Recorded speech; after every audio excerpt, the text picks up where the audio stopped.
आज सुबह मैंने अखबार जब पढ़े, मैंने देखा कि कल पार्लियामेंट की डिफेंस कमेटी की मीटिंग हुई थी।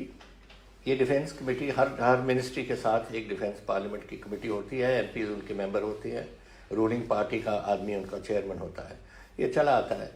जब मैं 2 बार पार्लियामेंट में रहा हूँ। पहली बार मेरी डिफेंस कमेटी के चेयरमैन श्रीमती इंदिरा गांधी जी से, वो डिफेंस मिनिस्टर भी थे, और वो हमें जब भी हम कोई बात उठाते थे सबको बात करने देते थे और सुनते थे।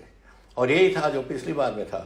उस टाइम जनरल खंडूरी साहब थे हमारे चेयरमैन कमेटी के, और कभी नहीं हमने रोका। जो हम दिल की बात करना चाहते थे हम करते थे वहाँ।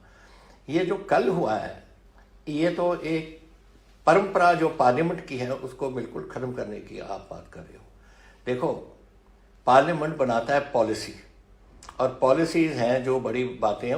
इस कमेटी में आपके चीफ ऑफ डिफेंस स्टाफ थे, आपके चीफ थे जो यहाँ हैं, कुछ चीफ हमारे शायद बाहर गए हुए हैं, पर जो भी चीफ थे, नहीं तो उनके वाइस चीफ थे, सीनियर PSOs थे हमारे डिफेंस आर्मी के और आर्मी हेडक्वार्टर्स वगैरह के।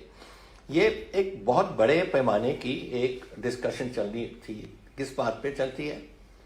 जो राहुल जी ने कोशिश की उठाने की। क्या था वो?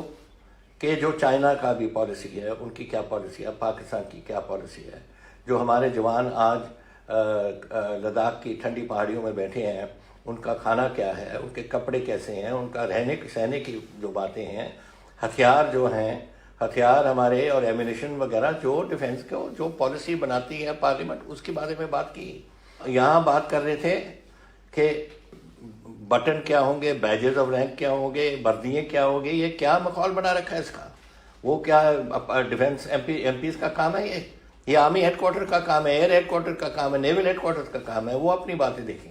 और एक MP और है, पता नहीं उसको कभी NCC में रहा होगा या नहीं हो रहा होगा, ये भी नहीं मुझे मालूम।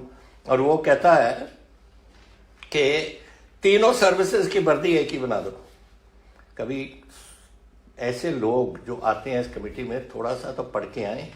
उनको होना चाहिए कि क्या हमारी इथॉस है फौज की, एयरफोर्स की, नेवी की, क्या हमारा इतिहास है, क्या हमारी फौज कहाँ लड़े हैं। थोड़ा हिस्ट्री तो समझो कि कहाँ ये देखो पिक्चर, ये देखें, ये सब सिंगापुर जापान की लड़ाई है।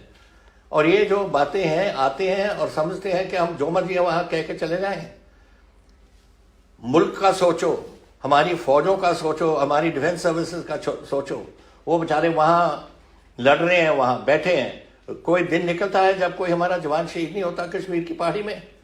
उनके बारे में सोचो। उनका नहीं सोचना आपने। आप सोचते हैं कि वर्दी बंद कर दो। हर रेजिमेंट की इंसिग्निया होती है, हर रेजिमेंट की हिस्ट्री है। ये मेरी रेजिमेंट देखो, मेरी 1846 की बनी हुई रेजिमेंट है। 22 हमने बैटल ऑनर्स हमने लिए हुए हैं उसके। इनको भूल जाए हम?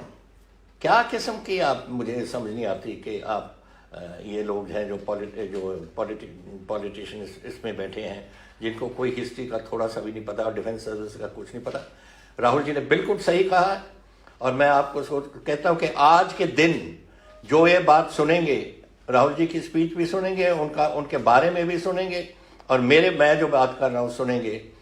सब फौजी जो रहे हैं, एयरमैन रहे हैं या हमारे नेवल ऑफिसर्स रहे हैं, जवान रहे हैं, सबको जो मैं बात कर रहा हूँ उसको अच्छी लगेगी और उनको पसंद आएगी कि ये बात सही कर रहे हैं। क्या कर रहे हो आप? वर्दी पॉलिश करनी हुई है, उसमें कौन से किस्म का ब्रासो लगाना है, यह है कोई पार्लियामेंट का काम? तो ये बातें छोड़ो। आज देश में संकट में आया हुआ है। आज चीन की हमारे पे निगाह है, पाकिस्तान की हमारे पे निगाह है। दोनों दोस्त बने हुए हैं इस टाइम।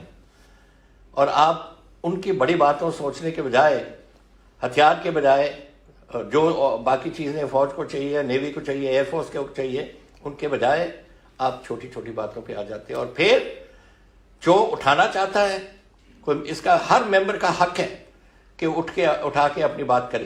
उनको बोलने नहीं देते। पता नहीं कौन है वो कमेटी का चेयरमैन, उसमें मेरा ख्याल वो भी कभी NCC में नहीं गया होगा। ऐसे लोग हैं जो बैठा देते हैं वहाँ और समझते हो कि हमारी हिंदुस्तान की सुरक्षा ये करेंगे। मुझे शर्म आती है कहते हुए कि यहाँ तक हमारी पार्लियामेंट की डिफेंस कमेटीज पहुँच गई हैं। भगवान के लिए देश का सोचो और हमारी फौजों का सोचो, यही मैं कुछ कह सकता हूँ, और नहीं मैं कुछ कह सकता। लेकिन ये बातें नहीं होनी चाहिए उस लेवल पे।